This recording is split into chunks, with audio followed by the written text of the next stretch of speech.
rumah tuh siapa ya? Jadi ada yang datang, saya nggak tahu itu pelaku tuh. Jadi yang ngasih tahu tuh pelakunya.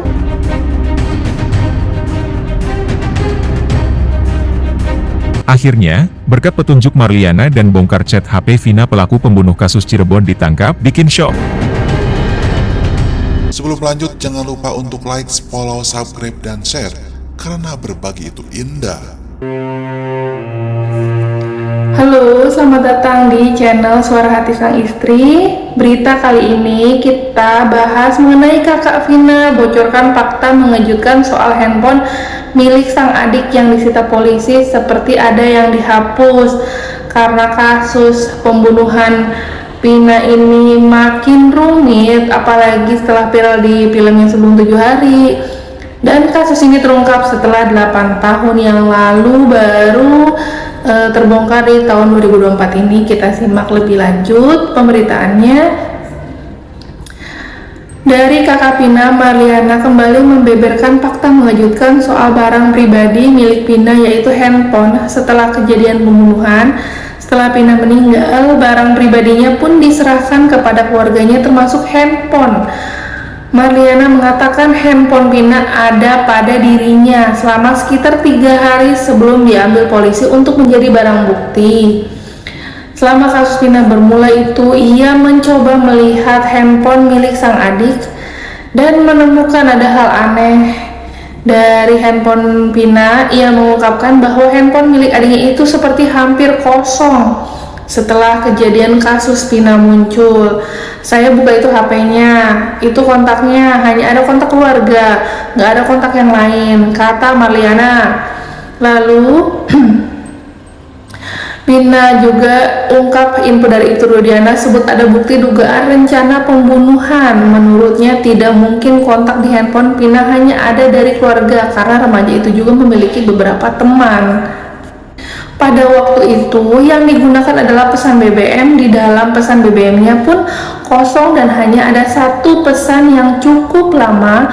BBM pun penuh. Saat itu kan adanya BBM itu cuma ada satu chattingan, dan chattingannya pun tidak baru 2 harian, kata Marliana. Melihat hal itu, ia pun curiga sepertinya ada yang sudah menghapus ini pesan kontak di handphonenya Vina ya. Jadi kalau chattingan juga sepertinya udah ada nomor kontak, kayak udah ada yang menghapus, kata dia kan. Hal ini terjadi setelah kejadian kasus Vina, namun polisi belum mengambil barang pribadi korban untuk barang bukti. Setelah sekitar 3 hari disimpan oleh Marliana, polisi lalu menyita sejumlah barang milik Vina termasuk handphone tersebut. Marliana juga mengatakan hingga 8 tahun berlalu barang bukti itu belum dikembalikan kepadanya. Di tangan saya sekitar 2-3 hari barulah diambil buat barang bukti. Sampai saat ini HP pun belum di tangan kami, ungkap kakak Vina Marliana ini. Dari kejanggalan-kejanggalan di kasus Vina ini, ada juga informasi mengenai Ibtu Rudiana ternyata sempat kirim pesan kepada keluarga Vina mengatakan sesuatu yang sebenarnya terjadi sebelum malam pembunuhan. Wah, kuasa hukum keluarga Vina, Raden Reza Pramadia, mengatakan keluarga sempat mendapatkan pesan dari Ibtu Rudiana. Ibtu Rudiana adalah ayah dari Eki, kekasih Vina yang anaknya juga terbunuh dalam kejadian pembunuhan tahun 2016 lalu. Reza mengatakan pihak keluarga korban menyerahkan semua penangguhan kasus Vina kepada Ibtu Rudiana.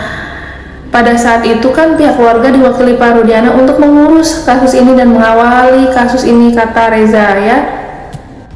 Ibtu Rudiana adalah ayah dari Eki, kekasih Vina yang anaknya juga terbunuh dalam kejadian pembunuhan tahun 2016 silam itu. Reza mengatakan pihak keluarga korban menyerahkan semua penanganan kasus Vina kepada Ibtu Rudiana, di mana pada saat itu kan pihak keluarga diwakili Pak Rudiana untuk mengurus kasus ini dan mengawal kasus ini, kata Reza ya. Saat kejadian kasus Vina, Ibtu Rudiana berstatus sebagai Kepala Unit Narkoba Polresta Cirebon dan dirinya lah yang pertama kali melaporkan adanya pembunuhan. Ditambah Reza, ayah Eki itu sempat berpesan kepada keluarga Vina di awal kasus bahwa ada sesuatu sebelum terjadi pembunuhan.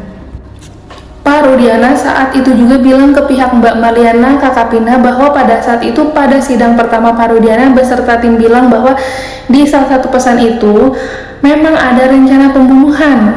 Meski demikian, saat itu Ibtu Rudiana tidak menunjukkan bukti berupa isi pesan atau tang layar.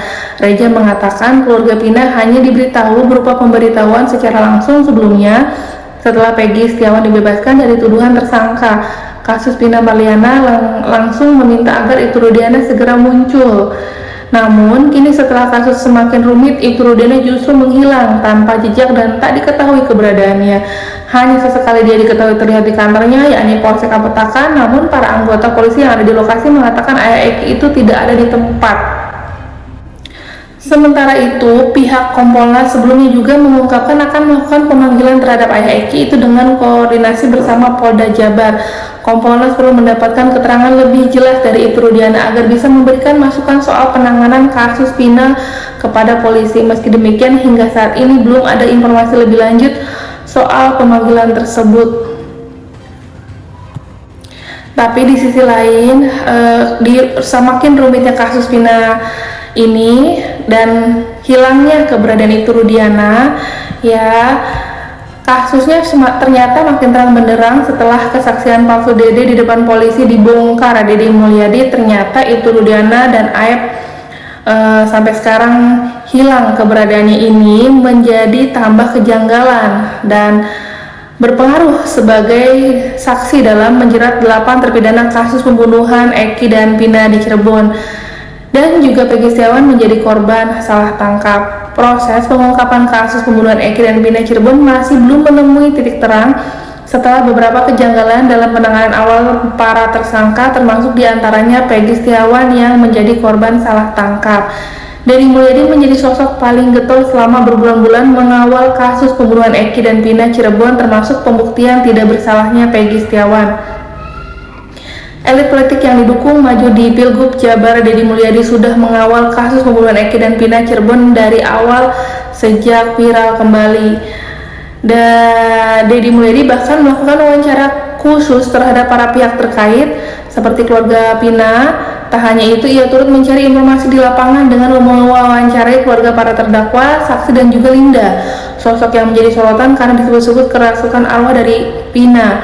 Dede Mulyadi menghadiri sidang pra-peradilan kasus pembunuhan Vina Cirebon di Pengadilan Negeri PN Bandung pada Selasa 27 kemarin bersama ayah Peggy Setiawan, Rudi Irawan, hingga Hakim Tunggal Eman Sulaiman mengabulkan gugatan pra-peradilan untuk membebaskan Peggy Setiawan dari status tersangka dari Polda Jabar.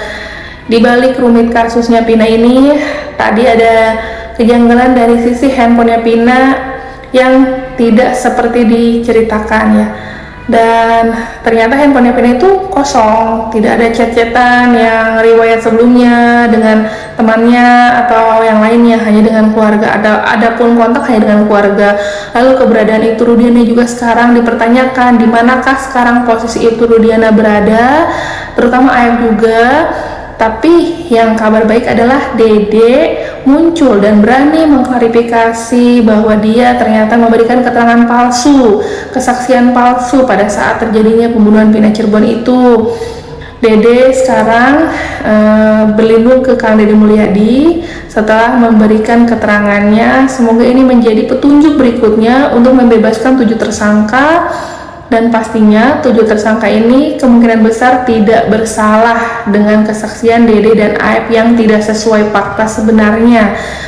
Dan makin rumit kasus Vina ini terutama memberatkan Ibtu Rudiana semakin terpojok ya, karena Ibtu Rudiana ini adalah bisa jadi dalam semuanya melibatkan Aep, lalu Dede juga.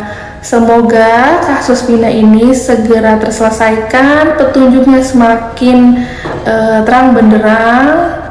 Dan terima kasih, tunggu update terus di channel Suara Hati Sang Istri. Terima kasih yang sudah menonton, berikan tanggapan di komentarnya ya.